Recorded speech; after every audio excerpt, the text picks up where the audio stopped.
My name is Samuel. I'm 33 years old. I live in Providence, Rhode Island. And before starting this account, I want to make one thing very clear. I'm not crazy. It may seem like it. Maybe it sounds like delirium, or one of those weird role plays that people write here for fun. But nothing you're about to read is fiction. Nothing, because I really made a pact with ancient entities, demons, and now they want more. But let me go back to the beginning. I was just another loser trying to survive. A used bookseller in a musty little shop in downtown Providence, earning poorly, living in a cramped studio with mold on the walls. No one knew my name. No one cared. There were days when I didn't even talk to another human being. Deep down, all I wanted was to be seen, to be someone. My hobby, occultism. I know, it sounds, but I've always had this fascination with mysteries, with what we don't see, but feel. I read ancient grimoires, studied astrology, numerology, alchemy. But all this was like ... theory. Nothing really happened, until the day an old man walked into the store. This was a little over a year ago. He was strange. Skin wrinkled like old leather, eyes too clear, as if they were made of glass. He didn't say his name. He just left a box on the counter, tied with red twine, and said, "This one's for you, Samuel." I didn't have a name tag. I never said my name. Before I could ask anything, he was already out of the store. Inside the box was a book. Thick, cracked leather cover, the title printed in faded gold. Clavicula Solomonizars Goetia, the Lesser Key of Solomon. I had already read about it. A legendary grimoire with detailed instructions for summoning 72 demons, each with its own seal, a specialty, a type of power, wealth, love, knowledge, influence, all within reach of those who dared to call, and I dared. At first, I thought it was a joke, but as I read ... there was something there, a weight, as if each page had been written with blood. Some names caught my attention right away. Bune, who granted riches and spoke of the dead. Gusion, who revealed hidden truths. Paimon, who offered wisdom and control over others. Each of them with their own seals, instructions, precautions. The book was clear. The circle of protection was mandatory. The ritual, done in silence, with blood. Any mistake ... any hesitation, and things could get out of control. The warnings were serious. But I didn't care. I drew Bune's seal on a blank sheet. I lit black candles. I burned copal incense. I recited the words in ancient Latin with a trembling voice. At first, nothing happened. But then the air became dense. The room heated up as if I were inside an oven. The candles flickered, and I felt ... something, like a presence standing behind me. Only there was no sound, no voice, just a silence too heavy to be normal. My whole body froze, and then it was over. I turned everything off. I pretended nothing happened. But 2 days later, a random customer walked into the store and offered me a freelance editing contract for 3 times more than I earned per month. The following week, I found an envelope with $2,000 under the door of my apartment. No sender, no note. Coincidence? No. I had opened a door, and it wasn't going to close so easily. Since that day, my life has become a constant flow of improbable coincidences. I got another job through a recommendation from someone I didn't even know. A renowned editor appeared in the store and said that my name had been suggested to review an anthology of occultism. The store where I worked, which was going bankrupt, was suddenly bought by an anonymous investor. And, out of nowhere, I was promoted to manager. and people started to notice me, to talk to me, to treat me with respect. And I knew it wasn't luck. It was Bune. I had been heard. And something, was responding. But the Goetia also speaks of the hidden price. That demons can be controlled, but never tamed. That every request comes with an invisible thread tied to your soul. I tried to ignore that. I tried to believe that I was in control. But then the dreams started. Always the same. I am in a dry field, under a sky red like raw meat. Around me, dozens of hooded figures, all murmuring in dead languages. In the center, a throne of bones, and sitting on it ... Something I can't look at directly. But the most bizarre thing is that I wake up with marks on my body. Small circular cuts on my left arm.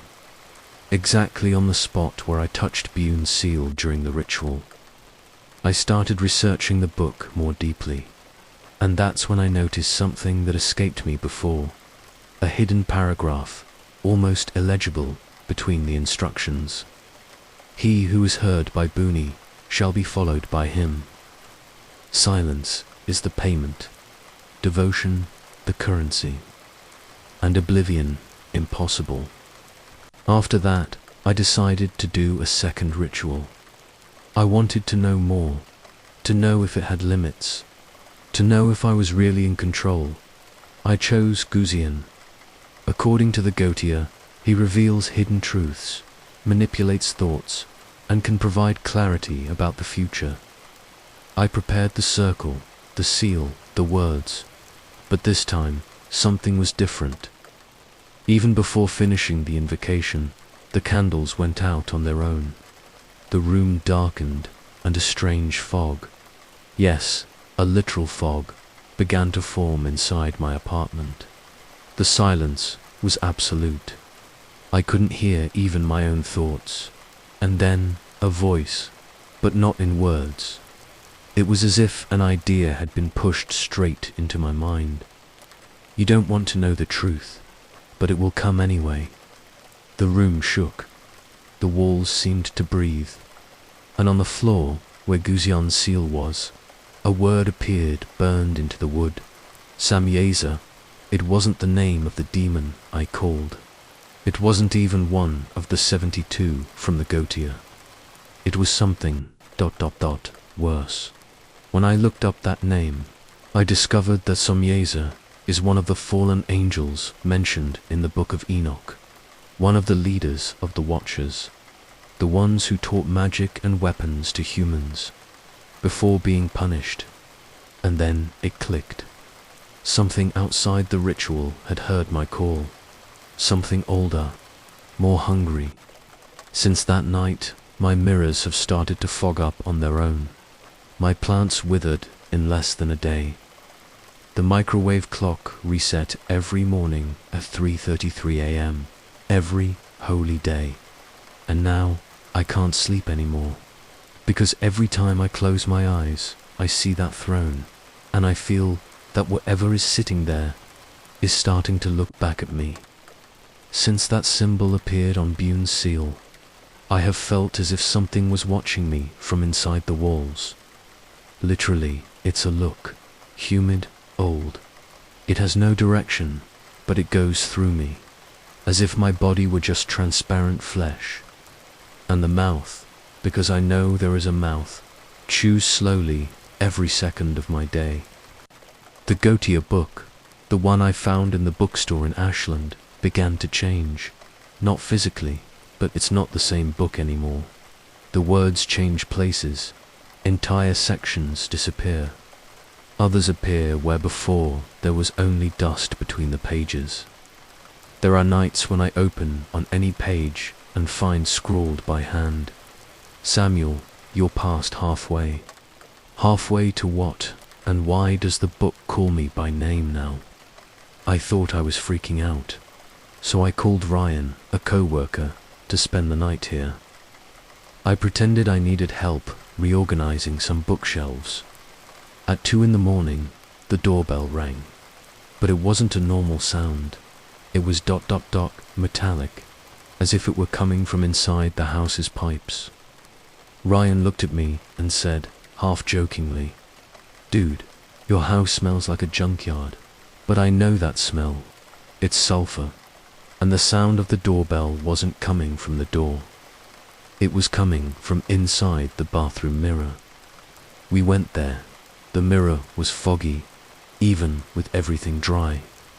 And there was a mark on it, like a wet finger scratching on the inside of the glass.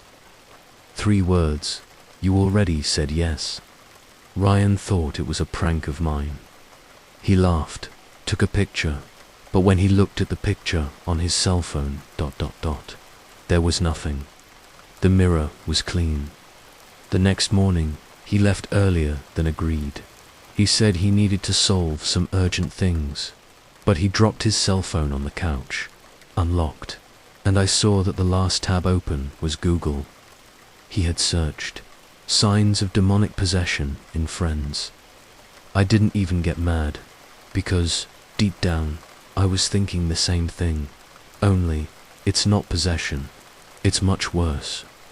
In the last few days, I have started dreaming of the names of the demons, not as words, but as presences, as if each name had weight, texture, smell, and always, at the end of the dream, the same figure appears. A faceless man, dressed in a white robe, covered in eyes. He walks towards me, stops very close, and then his voice enters my mind as if it were a slow poison. "Do you want to continue, Samuel, or do you just want to survive?" And I don't know the answer anymore. Edit 1. I did a test. I burned Bune's seal. During the burning, I heard a low sound, like a whisper muffled by kilometers of earth. The flames turned blue for a second. The next day, an unknown woman knocked on my door and asked, "Does Mr. Samuel still work with Bune?" I closed the door in her face. First of all, I didn't write the word coverage in the book, but it appeared, red and dry, on page 72. And this led me to the beginning of the end. I became obsessed with that word, coverage. I researched everything. Occult meanings, esoteric terms, meanings in Latin, references in the Goetia itself. Nothing made sense. Until, 2 days later, an envelope without a sender appeared under my door. Inside, there was only a yellowed sheet, like old archive paper, and at the top of it, a handwritten phrase in black pen. Coverage, 720, Cobblestone Heights. Top floor, it was an address. An old building in downtown Charleston, which I vaguely remembered passing by in childhood. My aunt lived nearby. The building has always been half abandoned, half dead, despite having people living in it. There has always been something wrong with it, ever since, on the night of the same day, I decided to go. I took only the book, a voice recorder, and a black candle, as described in the banishment rituals. I climbed the 12 flights of stairs, as the elevator seemed to have been turned off for decades. And the higher I climbed, the more the sound of the city disappeared, as if that building existed outside of time, outside of logic. When I got to 720, the penthouse door was ajar, and someone, or something, was waiting for me. The interior was immersed in shadows, but it wasn't total darkness. It was an opaque twilight, as if the light itself was afraid to enter there. The air smelled of burned paper and something ... rotten, like meat left in the sun for weeks. In the middle of the room, there was a circle drawn on the floor, not with paint, but with nails, human, embedded in the concrete, and in the center of it, the Goetia book, my book, open on the same page, 72. But I swear on everything, I never left that book outside my house. As I stared at that, a figure emerged from the back of the hallway, tall, thin, greyish-green skin. He wore something between a tunic and stitched skin, and where the face should be, there were only teeth, thousands of teeth, no eyes, no sound, until he whispered, not with his mouth, but directly inside my head. You called, you signed. Now the door is open. I fell to my knees. Blood ran from my nose. The book floated in the air, the pages turning as if a silent hurricane had taken it. Then I heard a word, just one, Karonzan. It was as if the sound had been lodged in my skull. The ground shook, the nails in the concrete began to squeal, and a door, one that wasn't there before, opened in the back wall. From it emerged a black fog, alive, breathing, and inside it, silhouettes, multiple, human, but wrong. Feet turned round, eyes in place of the mouth, hands moving as if they had no bones. And they all said, in unison, with my voice, Samuel, you forgot the final clause. I ran. I went down the 12 floors like a madman. I didn't look back, but I know they're out now. They came out of the door. The penthouse was a seal, a prison, and I was the idiot who opened it. I don't know how much time I have left, so I'll be direct. If you read my previous parts and thought, it's just exaggeration, I understand. Because I also thought it was. Until people started to die. It all started with birds. Yes, birds. Crows appearing on the balconies of buildings here in Charleston. But not the common ones. They were too big, white eyes, and they seemed to listen. They followed people with their necks turned at an impossible angle, as if they knew who had seen the book. In the same week, a lady in my building went crazy and tore out her own eyes with a fork. Then, the delivery guy who brought incense to me disappeared. The police found his van parked, the driver's seat empty, but with his clothes folded on the seat, as if he had vanished from his own body. Newspapers began reporting the chaos, but only as isolated events. Charleston became the epicenter of a spiral of madness, and I knew why. The door, that damn door, I opened. Last night, while trying to sleep, I woke up to the sound of footsteps in the hallway. At first I thought it was my drunk neighbor, but then I heard his voice. Only it wasn't him talking. It was ... a recording. Samuel ... You still don't understand. You no longer have a house. You are the house. I got up. I went to the living room. The television was on, and I swear on everything. What was playing on the screen was me, sitting right there, looking back at me, with completely black eyes. Behind me, in the reflection of the TV, dozens of figures. All those I saw in the penthouse. Those who left the seal. And then the sound came from the television, from the walls, from the refrigerator, from the floor. The last seal has been broken. You are the channel, the flesh, the door. I ran to the bathroom. I looked in the mirror. Behind me, there was nothing, but my own image started to flash, like a glitch, and for a second, I saw my face. But it was another face, the same one I saw in the first invocation with Belial, the same one that appeared in the reflection of that window from 720, only now he was wearing my skin. This morning, I woke up with blood in my mouth. Not mine. In the sink, there was a tooth and a fingernail. But I'm still whole, apparently. I understood what the Goetia wants. It's not just about power.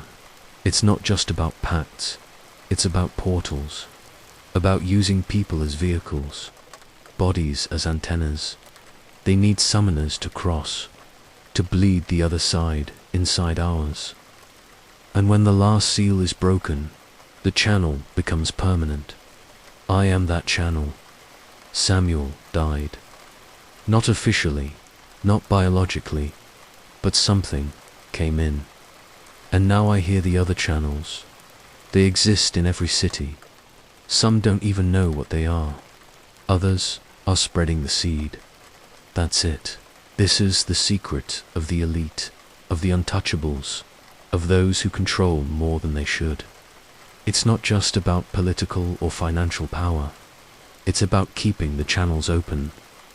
It's about feeding the old names. If I disappear after posting this, no, it wasn't suicide. Maybe I'm in another dimension. Maybe I'll fade into smoke. But the only thing left for me to do now is to close the seal. The last one, they made this clear. I can become a definitive host, or I can use my own body as an offering. So, that's it. I have the seal, I have the circle, and I have the fire. When you hear about a fire in Charleston, in an apartment on the top floor, where no body was found, you will know that a channel was closed. And that maybe, just maybe, we have a little more time. Not forever, but enough for you to choose, to move forward, or never open the book. Good night, or goodbye.